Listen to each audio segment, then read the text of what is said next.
क्या भारतीय team spin खेलना भूल चुकी है? क्या भारतीय बल्लेबाज अब स्पिन के सामने टिक नहीं पाते? ये इस वक्त सबसे बड़ा सवाल है और इसी को लेकर इस वक्त हर जगह चर्चा हो रही है। 2 ओडीआई मुकाबले श्रीलंका में खेले गए और दोनों में भारतीय बल्लेबाज श्रीलंकाई स्पिनर्स के सामने बिल्कुल बेबस नजर आए हैं।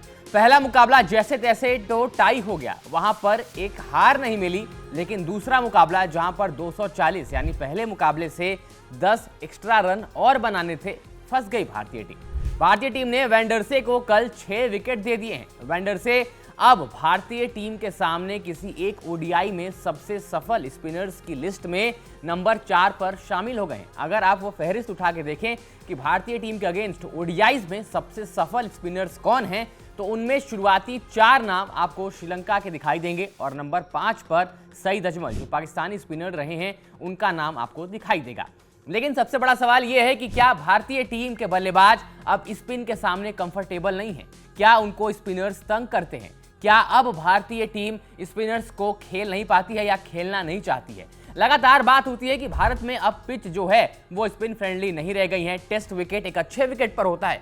अच्छे विकेट का मतलब क्या है कि क्या अब स्पिनर्स को ज्यादा मदद नहीं मिलती है? मिलती भी है तो चौथे और 5वें दिन मिलती है। पहले 2 और 3 दिन में जब टेस्ट खत्म हो जाते थे तब भारतीय बल्लेबाज सर्वाइवल कर जाते थे, लेकिन अब अगर आप किसी सब कॉन्टिनेंट की ही टीम के साथ खेलेंगे अपने घर में टेस्ट सीरीज, तो क्या आप वहां पर भी फंस जाएंगे? और हम ऐसा क्यों कह रहे हैं? क्योंकि इस सीरीज के बाद अब जो एक और ओडीआई बचा है श्रीलंका में, उसके बाद भारत की एक लंबी होम सीरीज है, जहां पर बांग्लादेश आएगी सितंबर में 2 टेस्ट मैचेस खेलने। उसके बाद न्यूजीलैंड की टीम आएगी 3 टेस्ट मैचेस खेलने। और अगर ऐसा ही भारतीय बल्लेबाजी का हाल रहा तो वहां पर भी आपको हो सकता है एक बड़ा उलटफेर देखने को मिले।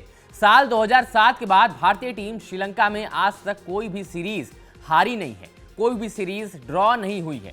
हर बार भारतीय टीम जब श्रीलंका गई है, भारतीय टीम को जीत ही हासिल हुई है। लेकिन अब इस बार साल 2024 में वो नहीं हो पाएगा। वो टूट गया है रिकॉर्ड जो अब तक हमें देखने को मिल रहा है। इस बार भारतीय टीम या तो सीरीज ड्रॉ करके आएगी या तो इस बार भारतीय टीम सीरीज हार कर आएगी। लेकिन भारतीय बल्लेबाजी, श्रेयस अय्यर, केएल राहुल, शिवम दुबे, ये लोग भारतीय बल्लेबाजी में क्या कर रहे हैं? श्रेयस अय्यर, जिनकी रेप्यूटेशन है कि मिडिल ओवर्स में ये स्पिनर्स को बखूबी खेल लेते हैं, यही सबसे बड़ी वजह भी रही कि श्रेयस अय्यर को प्लेइंग 11 का ओडीआई में परमानेंट मेंबर बनाया गया। लेकिन श्रेयस अय्यर की बल्लेबाजी देखकर लगता नहीं है कि वो स्पिन के खिलाफ कंफर्टेबल दिखाई दे रहे हैं। केएल राहुल पूरी तरीके से फ्लॉप। शिवम दुबे, जो लाइक फॉर लाइक रिप्लेसमेंट के तौर पर आए हैं हार्दिक पांड्या की जगह, हालांकि हार्दिक पांड्या जैसे ही ओडीआई टीम में वापसी करेंगे शिवम दुबे की जगह बनती नहीं है, लेकिन आप स्पिनर्स के अगेंस्ट खेलने के लिए माहिर बल्लेबाज माने जाते हैं। आप स्पिनर्स के खिलाफ लंबे लंबे छक्के मारने के लिए जाने जाते हैं, लेकिन आपकी बल्लेबाजी में वो धार दिख नहीं रही है। जिस तरीके से भारतीय बल्लेबाजी क्रम का ऑर्डर चल रहा है, वहां पर भी बहुत सारी कंफ्यूजन देखने को मिल रही है। हालांकि पोस्ट मैच कॉन्फ्रेंस में कल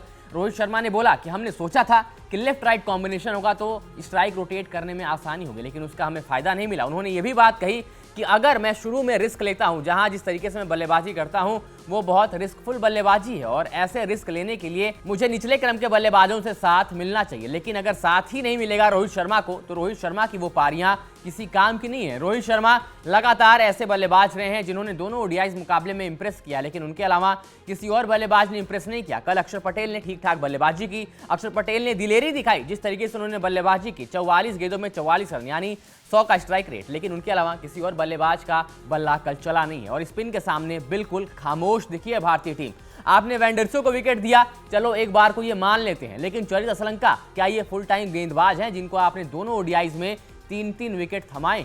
इस तरीके से भारतीय बल्लेबाजी की मुसीबत बढ़ने वाली है। लेकिन सवाल जो सबके मन में लगातार है कि क्या भारतीय टीम, भारतीय बल्लेबाज अब स्पिन के सामने कंफर्टेबल नहीं है, और इसको लेकर चर्चा लगातार जारी है। अगर भारतीय टीम को होम सीरीज में अच्छा करना है, सब कॉन्टिनेंट में अच्छा करना है, और ऐसा इसलिए भी कहा जा रहा है कि अगर चैंपियंस ट्रॉफी पाकिस्तान में नहीं होती है या भारतीय टीम के मैचेस पाकिस्तान में नहीं होते हैं और अगर वेन्यू दुबई की जगह श्रीलंका रख दिया जाता है, तो फिर फंस जाएगी भारतीय टीम। अब इस पर आपका क्या मानना है? इसके बारे में अपनी राय हमें आप कमेंट सेक्शन में बता सकते हैं। और अगर आपको वीडियो पसंद आई हो तो इसे लाइक करिएगा, शेयर करिएगा और स्पोर्ट्स से जुड़ी तमाम खबरों के लिए सब्सक्राइब करिएगा हमारे channel sports live ABP live को। For exclusive and insightful videos, subscribe to our new channel ABP Live Premium.